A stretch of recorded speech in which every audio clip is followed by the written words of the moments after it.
నమస్తే. ఇటీవల జరుగుతున్నటువంటి వరుస ఎన్కౌంటర్లో చాలామంది మావోయిస్టులు మృతి చెందుతా ఉన్నారు.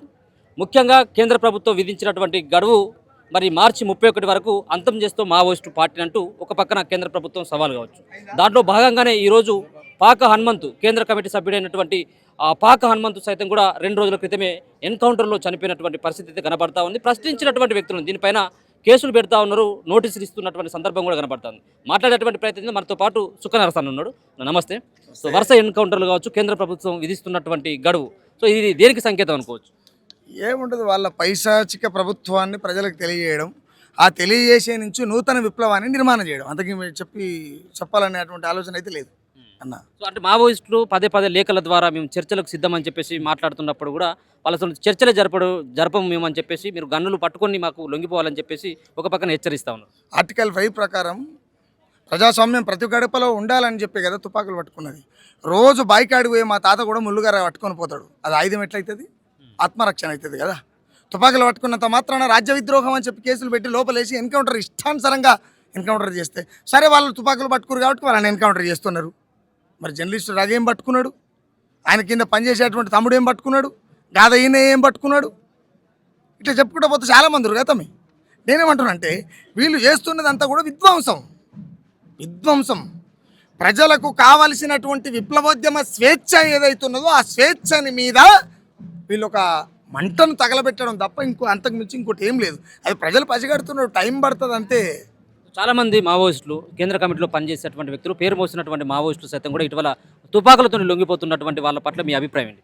నేనేమంటే లొంగిపోయిన వానికి పోయేటప్పుడు కమ్యూనిజం తెలియదు, వచ్చేటప్పుడు కమ్యూనిజం తెలియదు. దానికి అక్కడ ఎవడన్నా కానీ ఇట్లనే మాట్లాడతా. చాలామంది తెలుసు కదా సుఖరాం నడిచి ఎట్లా మాట్లాడతాడు, చాలా కరకండిగా నీట్గా క్లియర్గా ఏమైనా ఉంటే ఊళ్ళు ఉంటాం లేకపోతే జైలు ఉంటాం అనేటువంటి సిద్ధాంతంతో బతుకుతున్నాడు సుఖరాం నడిచే. లొంగిపోయి కూడా ఇలా సారంగ నీతులు మాట్లాడుతున్నటువంటి నేతలు ఎవడైతే ఉన్నాడో ఈ ప్రజాస్వామ్య స్వేచ్ఛని ప్రజలకు అందకుండా చేస్తున్నటువంటి వాళ్ళపైన ఉద్యమాలు చేస్తున్నటువంటి నక్సలిజం కావచ్చు, కమ్యూనిస్టులు కావచ్చు, ప్రజాస్వామ్యవాదులు కావచ్చు, అంబేద్కరిస్టులు కావచ్చు, వీళ్ళ మీద అనేకమైనటువంటి దాడులు జరుగుతున్నాయి. గతంలో కత్తి మహేష్ కావచ్చు, ఇట్లా చాలా మనం లెక్క పెట్టుకుంటే చాలా చూసుకోవాల్సిన అవసరం వస్తుంది. నేనేమంటున్నట్టే ఇలా నిజంగానే విప్లవ నేపథ్యమే మీకు ప్రధానమైనటువంటి అంశం అయితే ఈ విప్లవకారులు అనేటోళ్ళు పాక హనుమంత్ ఆయన కావచ్చు, లేకపోతే మొన్న చనిపోయినటువంటి నంబాల కావచ్చు, మొన్న చనిపోయినటువంటి అశోకన్న కావచ్చు, ఇట్లా చెప్పుకోకపోతే చాలామంది లెక్కలు ఉన్నాయి. వాళ్ళు ఎక్కడన్నా ప్రజాధనాన్ని ఎక్కడన్నా ధ్వంసం చేసిర్రా, ప్రజలకు సంబంధించినటువంటి విధ్వంసాలు సృష్టించిర్రా, వాళ్ళు ఎవరన్నా ఇళ్లలోకి పోయి వాళ్ళ పిల్లలని చెరబట్టిర్రా, వాళ్ళు ఇళ్లలోకి పోయి ఇంకెవరినన్నా ఏమన్నా చేసిండ్రా, వాళ్ళు ప్రజా విముక్తి కోరుకున్నారు తప్ప ఎక్కడ కూడా విధ్వంసం కోరుకోలే. విధ్వంసం కోరుకొని విప్లవకారులు ప్రజాస్వామ్యం ప్రతి గడపలో ఉండాలనేటువంటి నక్సలైట్ల పైన మాట్లాడుతున్నటువంటి అమిత్ షా మోడీ సర్కార్ ఏదైతే ఉన్నదో రేపు ఖచ్చితంగా ప్రజలు తీర్పు చెప్తారు. ఈ రాష్ట్రంలో రేపు జరగబోయేటువంటి అంశం రేపు తదుపరి కార్యక్రమంలో ఖచ్చితంగా చెప్తా. నేనేమంటున్నంటే ఈ దేశంలో అణగారినటువంటి ప్రజల కోసం తుపాకులు పట్టుకొని అడవులలో పోయి ప్రజాస్వామ్యం ప్రతి గడపలో ఉండాలని చెప్పి ప్రాణాలను ఇస్తాను కూడా లెక్క చేయకుండా దండకారణాలకు పోయి చచ్చిపోయినటువంటి అమరుల చరిత్ర చూస్తే ఒక్కోసారి చాలా బాధ అనిపిస్తుంది. ఇంకా ఉండాల్సినటువంటి అవసరం ఉందంటారా? ఇటువంటి ఆధునిక యుగంలో ఇప్పుడు పెరిగినటువంటి టెక్నాలజీ కావచ్చు, ఎంత కావచ్చు, సో రాజ్యం అంతా కూడా ఇప్పుడు పసిగట్టి ఒక్కొక్కరిని ఏరువేత అన్నటువంటిది ఆ కార్యక్రమాన్ని పూనుకున్నటువంటి దశలో ఇంకా మావోయిస్టులు జనారణ్యంలోకి రావాల్సినటువంటి అవసరం లేదంటారా? నేను ఒక్క మాట చెప్పతానా, మీరు మంచి క్వశ్చన్ అడిగారు. నేనేమంటున్నానంటే అసమానతలు పోనంత కాలం, అక్రమాలు పోనంత కాలం, అవినీతి పోనంత కాలం, పెట్టుబడిదారి ఊగిసలాడినంత కాలం విప్లవోద్యమం ఉంటుంది. నేనేమంటున్నా కొంచెం రూపాలు మారుతుండొచ్చు. ప్రజా ఉద్యమాలను నడిపేటోళ్ళ కాడ తుపాకులు లేకపోవచ్చు, వాళ్ళ గొంతులు ఉన్నాయి, వాళ్ళ దగ్గర పెన్నులు ఉన్నాయి. ఏ రాజ్యాంగం అయితే ఉన్నదో ఆ రాజ్యాంగం ఏ చట్టాలను అయితే కల్పించిందో, ఆ రాజ్యాంగం ఏ ఓటక్కునైతే కల్పించిందో అవన్నీ కూడా ఇవాళ అంగట్లో సరుకై నిలబడ్డాయి. కాబట్టినే ఈ పెట్టుబడిదారి వ్యవస్థ కబంధ హస్తాల కింద జీవిస్తున్నటువంటి మనువాద రాజ్యం కొనసాగుతున్నది. అది ప్రజలు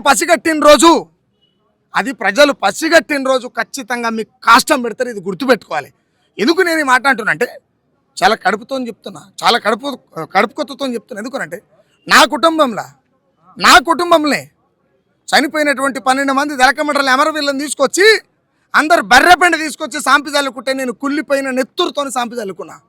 మాకు దుఃఖం ఉండదా? కడుపు కోత అంటే మోడీకి తెలియదు కదా సార్.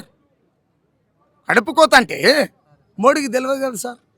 నేను చెప్పలే ఈ మాట. 30 ఏళ్ల కిందనే ప్రజా ఉద్యమాలు నడిపేటువంటి ప్రజా ఉద్యమకారులు ఆ టైంలో ఉన్నటువంటి కాంగ్రెస్ పార్టీకి లేఖలు రాసిర్రు. ఈరోజు అన్న అర్థమైందా మీకు? కడుపు తీపి అంటే ఎట్టుంటుందో అని రాసిర్రు కదా. నేనేమంటున్నా అంటే ఇప్పటికైనా కడుపు తీపి తెలవని చెట్టు, కాతగాయని చెట్టు కడుపు తీపి తెలవదన్నట్టు ముండమోపై తంగడి కొమ్మలకు గంపలు కప్పుతుంది, మోసుకపోయినప్పుడు మాసిన బట్టలోని తీసుకొస్తుందని కుండకు పొక్కబెట్టి చరిత్ర ఏ పంతులు చెప్పలేదా బిడ్డ అంటున్నా. ఇలా అమిత్ షాకి తెలియదు కదా. అమిత్ షా కొడుకు బతికే ఉండు కదా. అమిత్ షా కొడుకు బతికే ఉండు కదా. ఎట్లా తెలుస్తుంది మా అయ్య చచ్చిపోతే? ఎట్లా తెలుస్తుంది నా కొడుకు చచ్చిపోతే? ఎట్లా తెలిసిపోతుంది మా అమ్మ చచ్చిపోతే? ఎట్లా తెలుస్తుంది నా అక్క చచ్చిపోతే? ఎట్లా తెలుస్తుంది నా చెల్లె చచ్చిపోతే? కడుపు తీపి తెలవనటువంటి కాలం తక్కువ రాజ్యంలో మనం బతుకుతున్నాం కాబట్టి ఇంకా చాలామంది ప్రాణాలు పోతాయి. ఎప్పుడైతే ఇంకొకటి ఏంటంటే హైదరాబాదుని కేంద్రపాలిక ప్రాంతం చేసేటువంటి సందర్భం కొనసాగుతున్నది. మరి మేధావులంతా ఏడ మూతి ముడుచుకొని పండిరో, మరి ఏ గుడ్డి గుర్రాల పండ్లు తోముతుర్రో, మళ్ళీ ఏ బాత్రూంలో పండుకుర్రో నాకు అర్థం కాలే. ఎందుకంటే అలాంటి మేధావులు చెప్పినటువంటి మాటలతోనే కదా మేము బయటకు వచ్చింది. జోకెటోడు జోకుతుండు, గీకెటోడు గీకుతుండు, జోకెటోడు జోకుతుండు,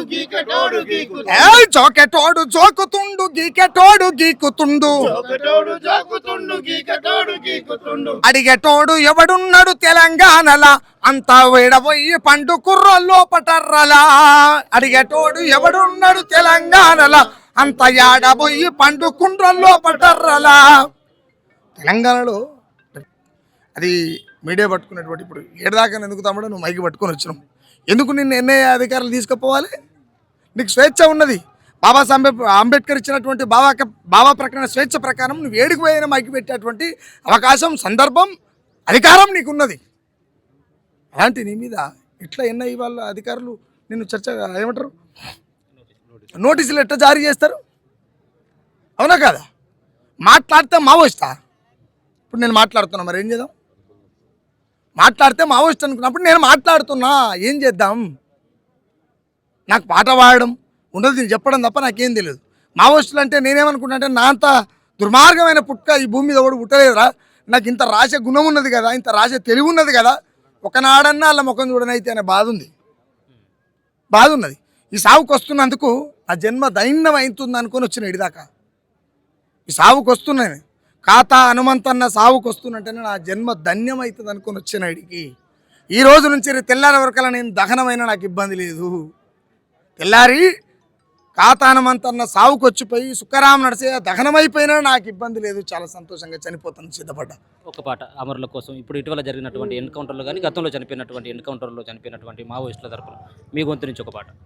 మా పల్లె నిండా దుఃఖం, కొండ కోనల్ల పారేటి రక్తం, మా పల్లె నిండా దుఃఖం.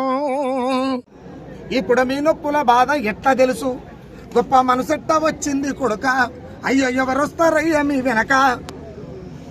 స్వార్థాల లోకము సస్తే బాగుండని సచ్చి బతుకుతున్నారయ్యా, ఈ బతుకున్న పీనిగల బతుకు తెరువు కొరకు బంధుకు నువ్వు వదలకయ్యా. అసలు తల్లి దొరుకుతుంది. ఇట్లా పాడాలి, ఇట్లా మాట్లాడాలంటే చాలా దొరుకుతాయి. నేనేమంటానంటే ఈ దేశంలో పుల్లెంల అనేటువంటి గ్రామానికే, పుల్లెంల నల్లగొండ జిల్లా చండూరు మండలం పుల్లెంల గ్రామానికే జీవితకాలం మానవ సమాజం ఉన్నంతకాలం ఒక బొడ్రా ఏదైనా ఉంది అంటే పాక హనుమంతు. ఇది గుర్తుపెట్టుకోవాలి ఊరోళ్ళంతా కూడా. ఎందుకు అంటే ఆయన కోసం బతకలేదు, ఆయన భార్య పిల్లల కోసం మానవ సమాజ స్వేచ్ఛలో భాగంగానే చనిపోయాడు. అలాంటి మనిషిని మనం గుర్తుపెట్టుకోవాలి. ఇలా పొద్దున్న లేస్తే ఎన్నో పూజలు చేస్తాం. ఏ దేవుడు రాలే మా అక్కని జరిస్తే, ఏ దేవుడు రాలే మా చెల్లెని జరిస్తే, ఏ దేవుడు రాలే మా అన్నని ఎన్కౌంటర్ చేస్తే, కానీ కమ్యూనిస్టులు వచ్చిరు భయ్. అలాంటి కమ్యూనిస్టులకు మేము ఖచ్చితంగా ఆరాధపడతాం కదా, ఖచ్చితంగా ఆరాధపడతాం. ఇవాళ ఉన్నటువంటి సమాజం కార్పొరేట్ పెట్టుబడిదారి వ్యవస్థ రాజకీయాల్లో భాగమై ఊగిసలాడుతుండొచ్చు. రేపు పొద్దుగల సుఖరాం నడిచే చచ్చిపోతే కూడా ఎవడరాడు, ఆ క్లారిటీ ఉంది. రేపు పొద్దుగల సుఖరాం నడిచే చచ్చిపోతే కూడా ఎవడు రాడు, ఆ క్లారిటీ ఉంది. కానీ ఎవడు వచ్చినా రాకపోయినా వాస్తవాన్ని ప్రజాస్వామ్యంలో చెప్పాలనుకుంటాం కాబట్టి. ఇంకోటి నక్సలైట్ పందా కూడా ఆర్టికల్ 5 ప్రకారం కొట్లాడుతున్నారు కదా, ఎక్కడ కూడా రాజ్యాంగాన్ని వ్యతిరేకించలేదు కదా. వాళ్ళు వ్యతిరేకించినటువంటి సందర్భంలో అది కొనసాగుతుంది అనుకున్నప్పుడు చర్చలకు పిలవాలి కదా, చర్చ చేయాలి కదా. చర్చ చేయకుండా సమస్య ఎట్లా పరిష్కారం అవుతుంది? ఇది పైశాచిక ప్రభుత్వమా, మనవాద ప్రభుత్వమా, మారణ హోమాల ప్రభుత్వమా, మనిషిని మనిషిగా చూడనటువంటి విచక్షణ రహిత ప్రభుత్వమా? అది ప్రజలు తెలుసుకోవాల్సినటువంటి అవసరం ఉంది. రేపు మీరు బాగా గుర్తుపెట్టుకోర్రి, ఎవరున్నా లేకపోయినా, మాట్లాడినా నేనున్నా, మాట్లాడించిన నువ్వున్నా లేకపోయినా, రేపు ప్రజలు తన్నుకొని సచ్చి ఈ రాజ్యాల మీద ఉద్యమం చేసేటువంటి రోజు వస్తుంది ఖచ్చితంగా. ఇది రాసి పెట్టుకోరు మీరు.